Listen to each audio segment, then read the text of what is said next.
So your ministry has meant so much to so many people over the years. I know in my own life, just being able to talk to you over the years and read your book. I think the first time we chatted was in 2017 for It's Not Supposed to Be This Way. And then recently for Forgetting What You Can't Forget, which was such an incredible book. And what I've always loved about your ministry is that you take sort of the broken parts and the hard parts and the stuff people don't like to talk about, and you talk about it and you use it to point people to Christ. So talk a little bit about what inspired this latest devotional.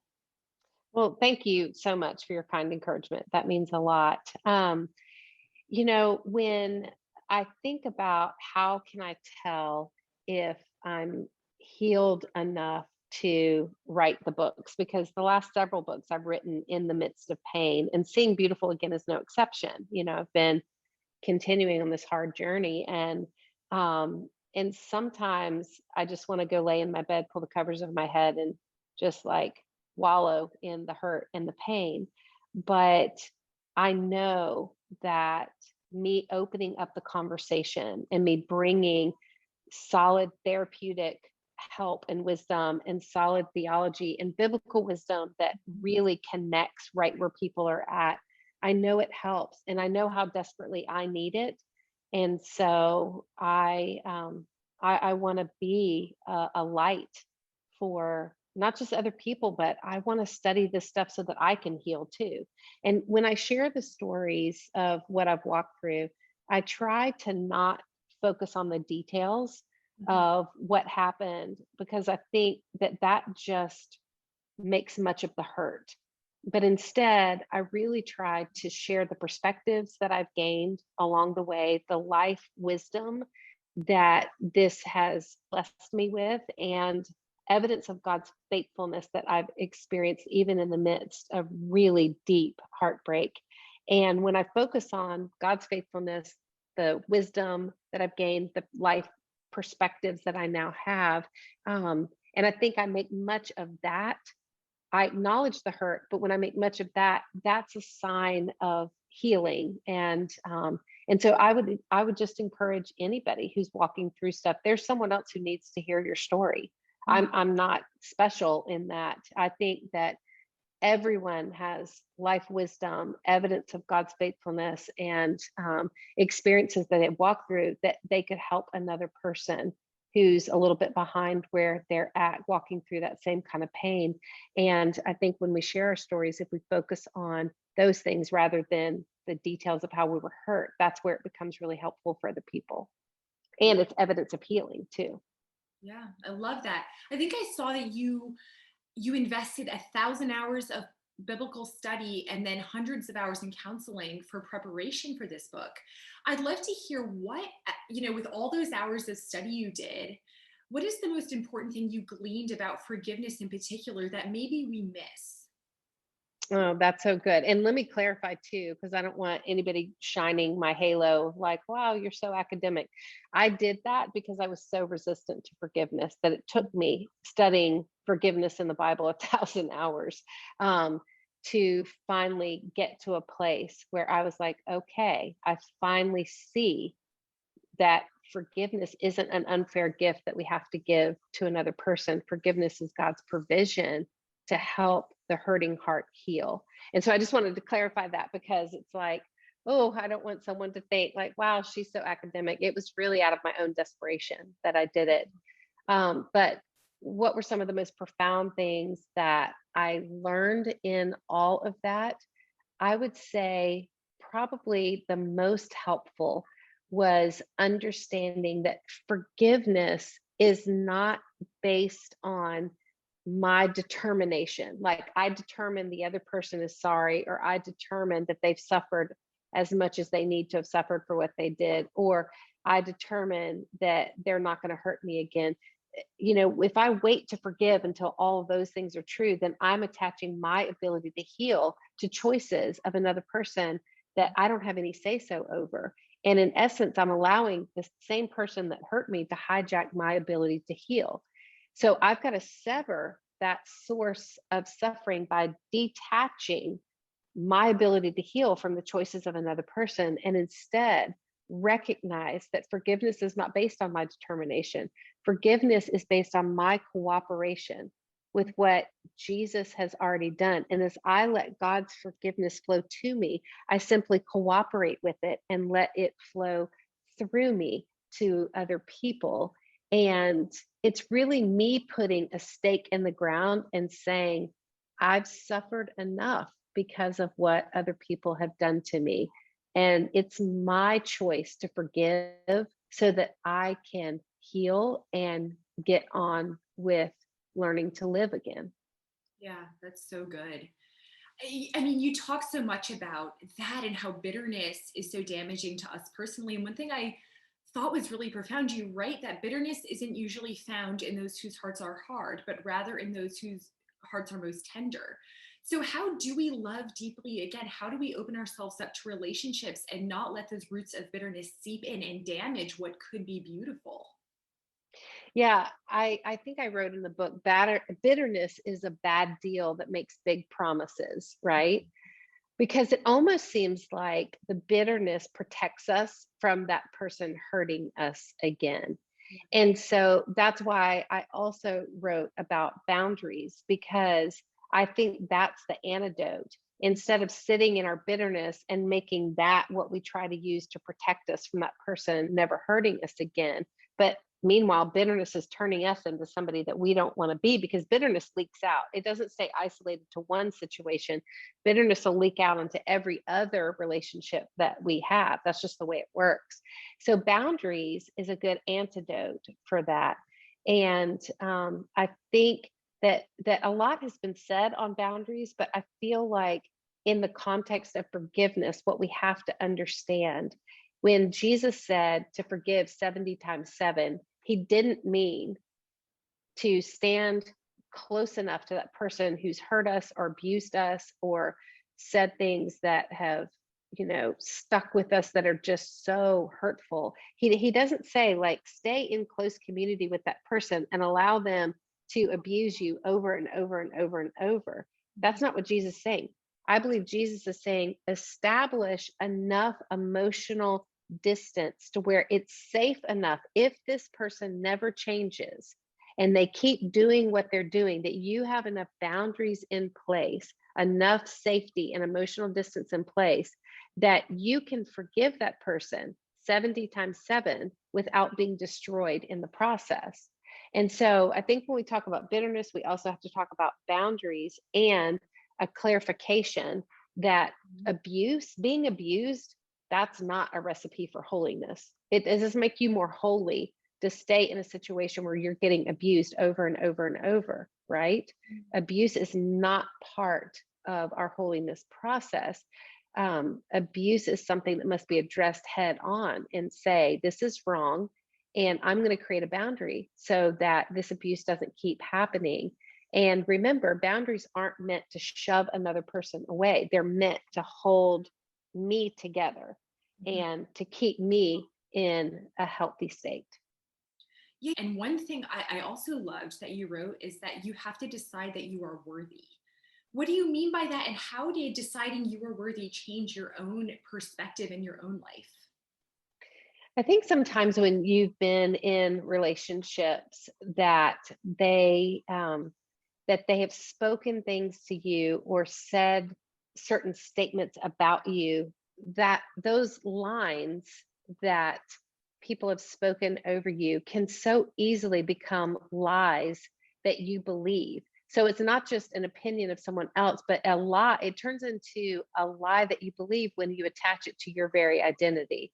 And you almost make an agreement, when someone says, like, you're selfish, when in your heart, like, yeah, sometimes I do selfish things, but I'm not a selfish person. But if I let that line that's spoken over me become a lie that I attach to my identity, then that starts to become this label that I put on myself. And eventually it's going to become a liability in all my future relationships.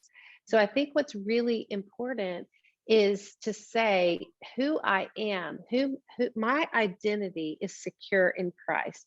I am a holy and beloved daughter of the Almighty King.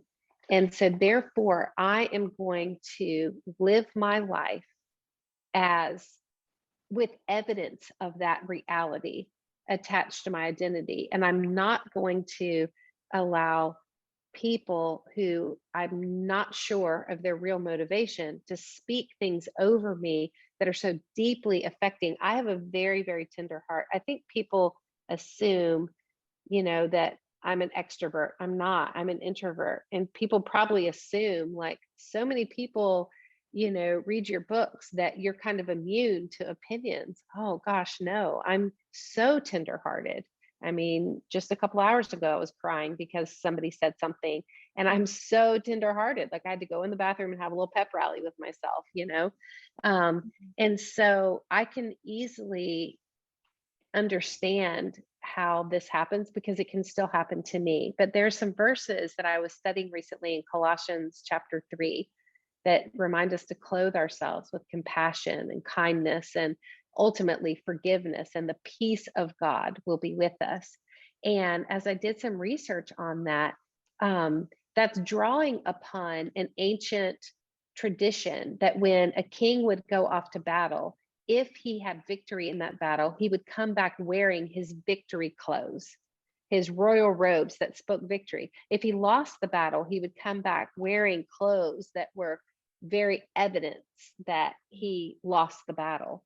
And so when Paul teaches us here to clothe ourselves with compassion and kindness and forgiveness and all of these things that are listed in Colossians 3, he's saying, put on your victory clothes. You are attached to the victory of Jesus.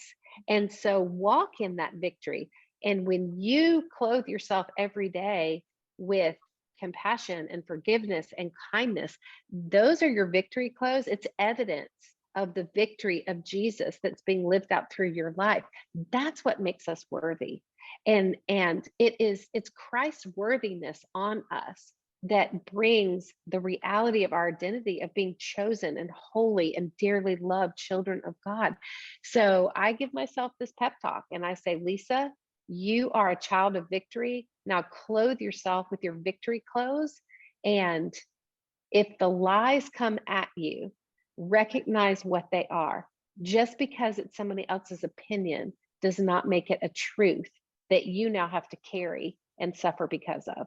Your book, especially Forgiving What You Can't Forget, has resonated with so many people. I put it on my Instagram story, and so many of my friends were like, where can we get this book? We need this book. Why do you think this message is resonating with so many women in particular? Well, because I think so many of us, especially coming out of the pandemic, have really been living in some hurt. Mhm. And I think my counselor said the pandemic is kind of like draining a lake in all of our lives, and we're forced to see what's really there. And I think a lot of people have felt very isolated and lonely, and I think have been dancing with some relational dysfunction that busyness helped us cover up and sort of navigate without having to address it. And then all of a sudden, the pandemic sort of forced us to be isolated from a lot of people, but in close community with some people. And maybe if the dysfunction was already there, it was like pouring gasoline on that fire. And I think it's hard. I think people are hurting. And I think that I don't want to speak for all people, but I'll just say for me, even just a couple of months ago, I thought, I think I wrote this book because I desperately need it. I desperately need it. And I couldn't figure out how to get a free version of the audio gift. So I went on Audible and I bought my own book so I could lay in bed and hear my own voice speaking these truths of forgiveness over me, because it's so healing. And I think people are desperate for healing and they just don't know how to do it. They don't know how to get there. And I think we're tired of knowing as Christians we're supposed to forgive, but we don't know how to do it. And it feels so impossible and it feels slippery because it's like we forgive and then I'm not even sure if I did it right. And then what do I do about the triggers that come? And what do I do about complicated relationships? Because forgiveness doesn't automatically fix all of that. And I wrote this book because I needed it. And I felt like a lot of other people did too. It is something that is a process and that's a journey. And I feel like you're so good about talking about that. This is not a one and done thing. This is a journey that we have to go through, and it may take a really long time. It may take a long time. And, part of that is because when we're dealing with forgiveness and healing, we have to understand that forgiveness is two parts. Forgiveness is part one, forgiving for the fact of what happened. That's a moment in time. That's a decision that we make. And that's the literally verbalizing, here's the hurt that was created. I like to write it out on 3x5 cards. And then after I fully acknowledge the hurt, then saying, now I forgive this person for this hurt. And I take a piece of red felt and I lay it over the card where I listed out the hurt. And I say, I forgive this person for this hurt. And whatever my feelings will not yet allow for, the blood of Jesus will surely cover it.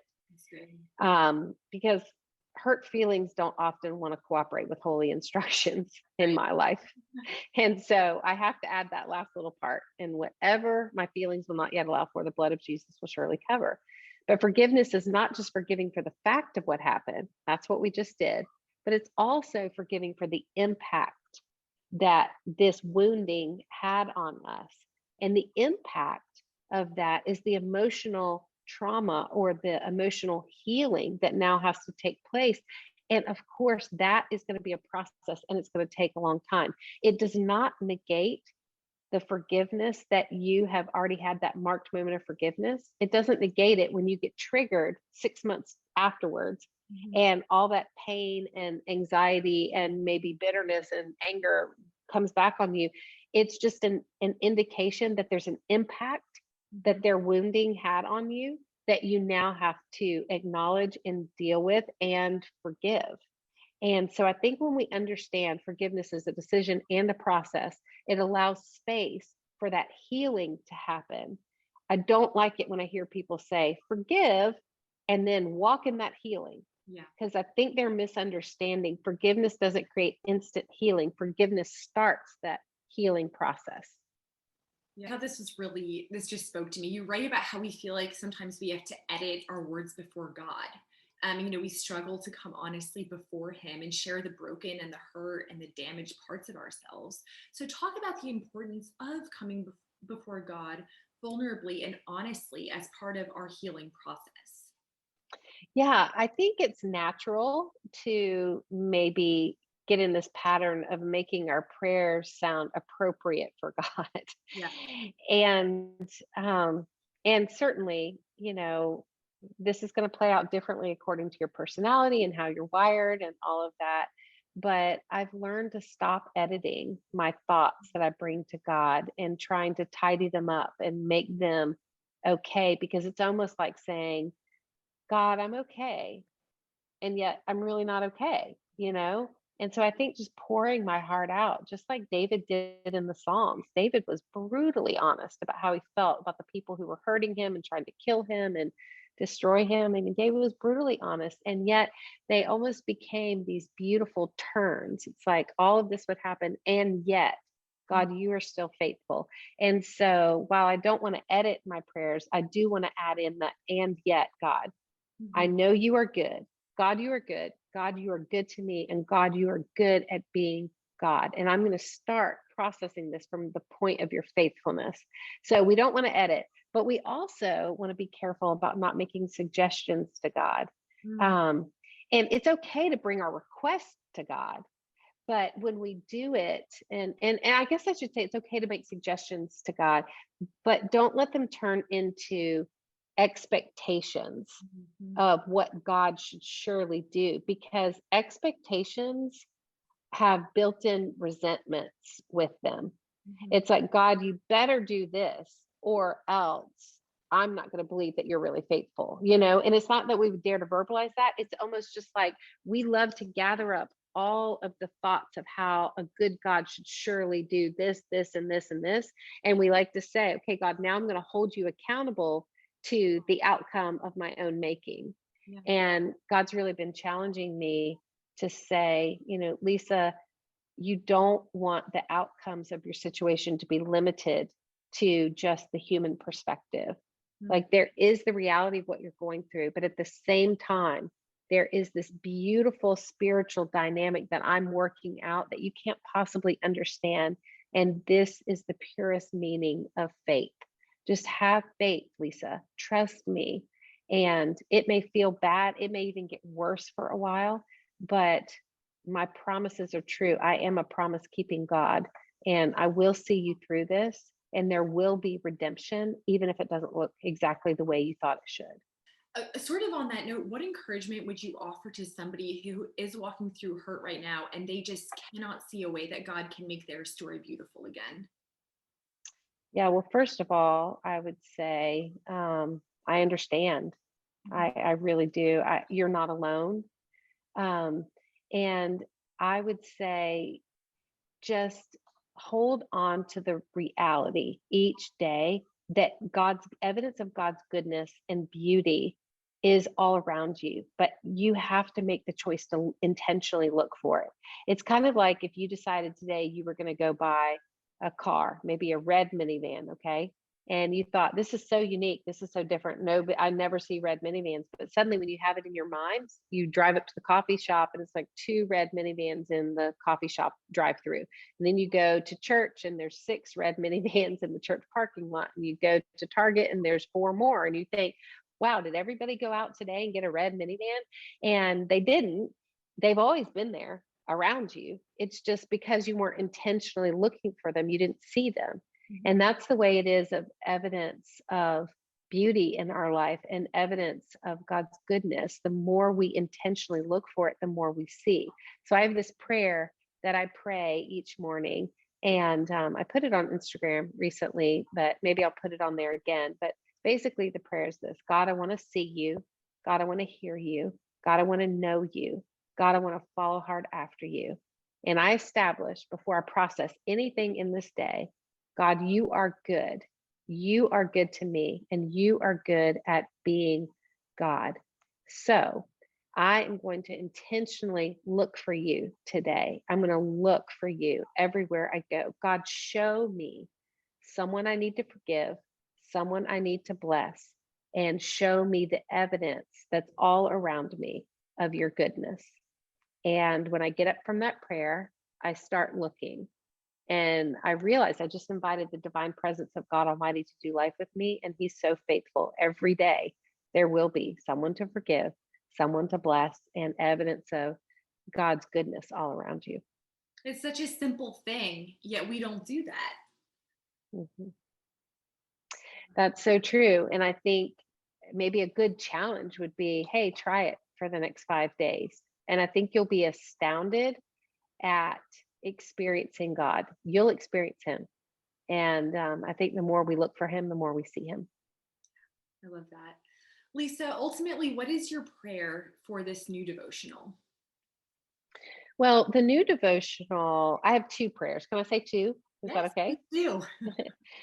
Um, my first prayer is that it's not just going to be another message that people read, but it's going to be something that they can sit with and feel like they have a friend sitting right there with them.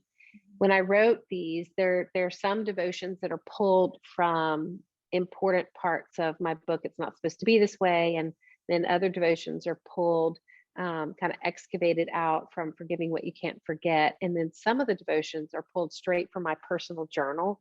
And I worked with this with one of my team members. Her name is Shay. And Shay and I were very intentional in choosing what was pulled from my personal journal because we wanted that personal aspect to be there. But then we also, Shay had me write letters to the reader, and they're woven all throughout the book. And I love that she asked me to do this because I feel like that will help give that conversational aspect to the book, where it really does feel like, hey, we're sitting together and we're processing, finding beautiful in your story too. So my prayer is that someone reads this, but not just reads it, they sit with it and they feel like they're not alone.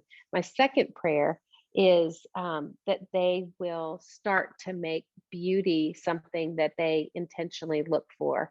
And I don't mean beauty as like the beauty industry, like let's all go get new makeup and new hair products. That's great, but that's not what I'm talking about. I'm talking about evidence of God's beauty for your life specifically. I'm talking about waking up in the morning and looking at a sunrise and saying, wow, God, you spent hours creating that. There'll never be another sunrise that looks just like that. And you did that. And I am noticing it.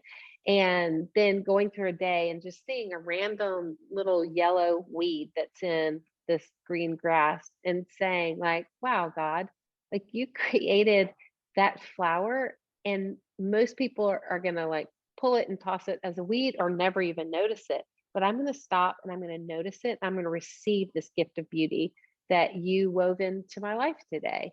Yeah. And I think that we will soon start to discover that even in the midst of hard circumstances, there is still evidence of beauty all around us. And the more that we dare to be a noticer of that, the more it'll start to build our confidence that God is with us. And that would be my second prayer.